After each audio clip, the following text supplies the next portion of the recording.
ഞാൻ ഇല്ലാന്ന് പറയുന്നില്ല, നിങ്ങൾ എല്ലാവരും ഗ്രേറ്റ് ഇന്ത്യൻ കിച്ചൺ കണ്ടിട്ടുണ്ടാവും, പിന്നെ ജയ ജയ ജയ ഹെബ് കണ്ടിട്ടുണ്ടാവും, ഇപ്പോൾ റീസെൻ്റ്ലി ഫാമിലി ചീഫ് ഫാത്തിമ വരെ കണ്ടിട്ടുണ്ടാവും.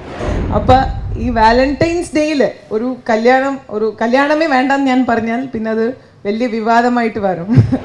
ഇതുപോലത്തെ സർവൈവേഴ്സ് നിൽക്കുന്ന ഒരു വേദിയാണ്. അപ്പോൾ ഇവരുടെ ആ ഒരു ഗട്ട്സിന് നമുക്ക് ഹാറ്റ്സ് ഓഫ് പറയണം, അവർക്കൊരു സല്യൂട്ട് കൊടുക്കണം.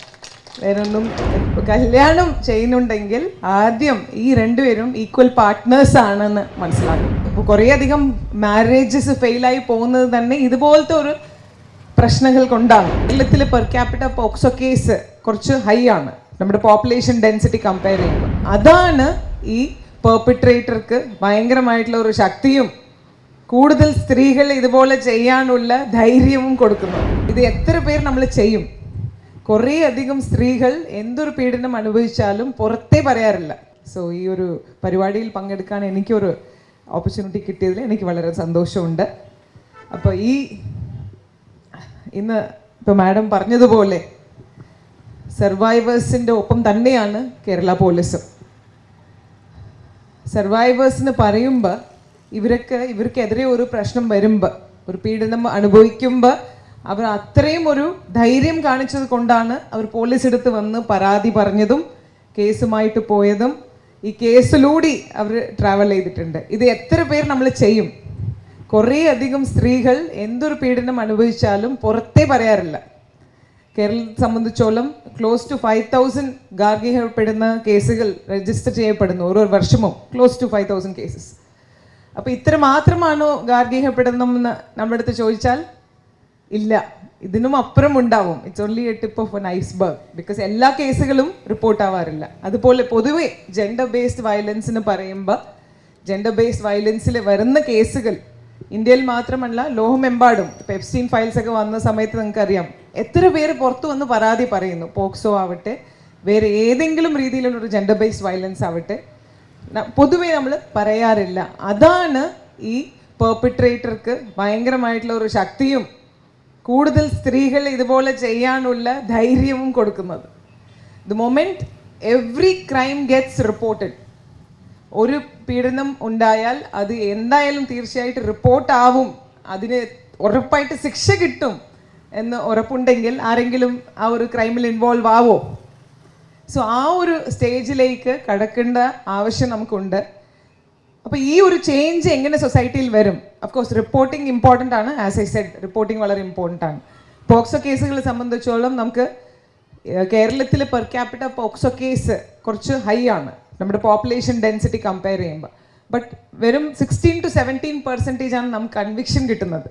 അപ്പോൾ കുറേ അധികം കേസുകൾ വിക്ടിം ഹോസ്റ്റൈൽ ആവുന്നത് നമ്മൾ കണ്ടിട്ടുണ്ട്. കുറേ അധികം കേസുകളിൽ പ്രോപ്പറായിട്ടുള്ള ഒരു ഇൻവെസ്റ്റിഗേഷൻ, സയൻറ്റിഫിക് ഇൻവെസ്റ്റിഗേഷൻ ചെയ്യാതെ വിറ്റ്നസ്ഡ് സ്റ്റേറ്റ്മെൻറ്റ് മാത്രം റിലൈ ചെയ്തുകൊണ്ടുള്ള ഇൻവെസ്റ്റിഗേഷൻ ചെയ്യുമ്പോൾ പലപ്പോഴും ഈ കേസുകൾ വിട്ടുപോകുന്നത് നമ്മൾ കണ്ടിട്ടുണ്ട്. അപ്പോൾ ഈ ഒരു സൊസൈറ്റിയിൽ തന്നെ ഈ ക്രൈമുകളൊക്കെ കുറയണമെങ്കിൽ കുറേ അധികം ചേഞ്ചസ് നമുക്ക് സൊസൈറ്റിയിൽ വരുത്താനുണ്ട്.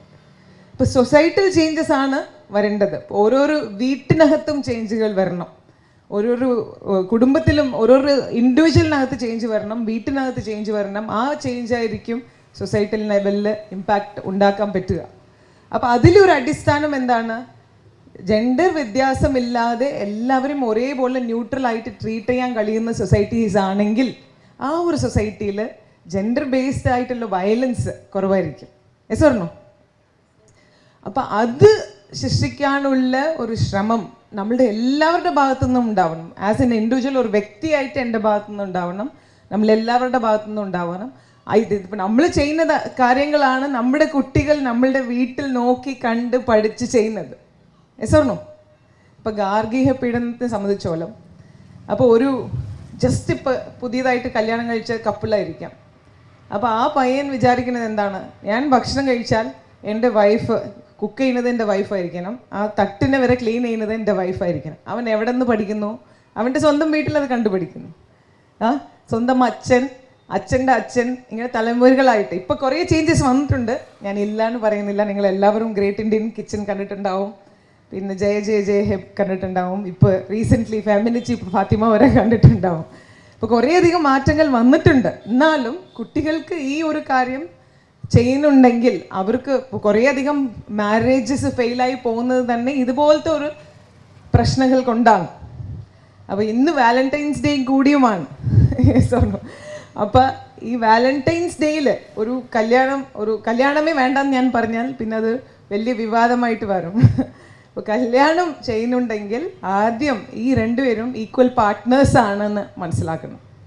രണ്ടാമത്തത് മ്യൂച്വലി രണ്ടുപേരും റെസ്പെക്റ്റ് ഉണ്ടാവണം. ആ ഒരു റിലേഷൻഷിപ്പിൽ മ്യൂച്വൽ ട്രസ്റ്റ് ഉണ്ടാവണം, ഓപ്പൺ കമ്മ്യൂണിക്കേഷൻ ഉണ്ടാവണം.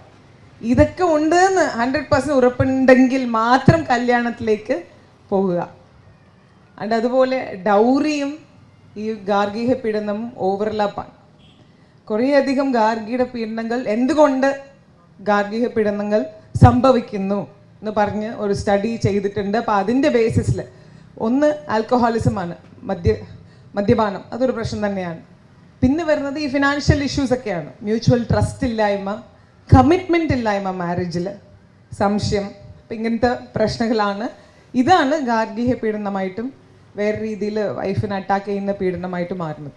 അപ്പോൾ ആസ് എ സൊസൈറ്റി നമുക്ക് ഈ പറയുന്ന കാര്യങ്ങൾ നമ്മുടെ വ്യക്തി ജീവിതത്തിൽ ചേഞ്ച് ചെയ്യാൻ പറ്റുമെങ്കിൽ നമ്മൾ സൃഷ്ടിക്കുന്ന ഈ നെക്സ്റ്റ് ജനറേഷൻ വളരെ ജെൻഡർ ന്യൂട്രലായിട്ട് മ്യൂച്വലി എല്ലാവർക്കും സ്നേഹിച്ച് റെസ്പെക്റ്റ് കൊടുക്കുന്ന ഒരു സൊസൈറ്റി ആയിട്ട് നമുക്ക് ആക്കാൻ കഴിയുമെങ്കിൽ അപ്പോഴാണ് നമുക്ക് ട്രൂലി ഈ വാലന്റൈൻസ് ഡേന്, ഇപ്പോൾ വാലന്റൈൻസ് ഡേ ആകുമ്പോൾ ആർക്ക് ഗിഫ്റ്റ് കൊടുക്കണം എന്നൊരു സംശയം വരുന്നുണ്ട്. സോ മ്യൂച്വലി ആണ് ഒരു റിലേഷൻഷിപ്പ് ഉണ്ടാവേണ്ടത്. എസർണോ? അപ്പോൾ ആ മ്യൂച്വൽ ഗിഫ്റ്റ് എന്നു എല്ലാ ദിവസവും വാലന്റൈൻസ് ഡേ ആവട്ടെ. ഇതുപോലത്തെ സർവൈവേഴ്സ് നിൽക്കുന്ന ഒരു വേദിയാണ്. അപ്പോൾ ഇവരുടെ ആ ഒരു ഗട്ട്സിന് നമുക്ക് ഹാറ്റ്സ് ഓഫ് പറയണം, അവർക്കൊരു സല്യൂട്ട് കൊടുക്കണം. വേറൊന്നും എനിക്കിതിനകത്ത് പറയാനില്ല. തീർച്ചയായിട്ടും നമ്മുടെ കേരള പോലീസിൻ്റെ ഭാഗത്തു നിന്ന് എല്ലാ രീതിയിലുള്ള ഒരു പിന്തുണയും സപ്പോർട്ടും എല്ലാ സർവൈവേഴ്സ്ക്കും ഉണ്ടാവും എന്ന് ഞാൻ ഉറപ്പ് പറയുന്നു. സോഷ്യൽ പോലീസിംഗ് ഡയറക്ടർ എന്ന നിലയ്ക്ക് കേരള പോലീസിൽ ഈ അടുത്ത് നിങ്ങൾക്ക് ഡൊമസ്റ്റിക് വയലൻസിന് വേണ്ടിയിട്ട് എല്ലാ ഡിസ്ട്രിക്ട്സിലും നമുക്ക് കൗൺസിലേഴ്സ് ഉണ്ടായിരുന്നു, 43 കൗൺസിലേഴ്സ്. അത് ഡബിൾ ആയിട്ട് വർദ്ധിച്ചു. ഇപ്പോൾ എല്ലാ സബ് ഡിവിഷനുകളിലും ഡൊമസ്റ്റിക് വയലൻസ് കൗൺസിലിംഗ് സെൻറ്റേഴ്സ് രൂപീകരിച്ചിട്ടുണ്ട്. അതുപോലെ തന്നെ കുട്ടികളുടെ കാര്യത്തിൽ നമ്മൾ ഡിജിറ്റൽ ഡി അഡിക്ഷൻ സെൻറ്റേഴ്സ് എല്ലാ ഡിസ്ട്രിക്റ്റിലും കൊണ്ടുവന്നിട്ടുണ്ട്. കൂട്ടെന്ന് പറഞ്ഞിട്ടുള്ള പോക്സോ വിക്ടിം കൗൺസിലിംഗ്ക്ക് വേണ്ടിയിട്ടുള്ള ഒരു പ്രോജക്റ്റ് ഉണ്ട്.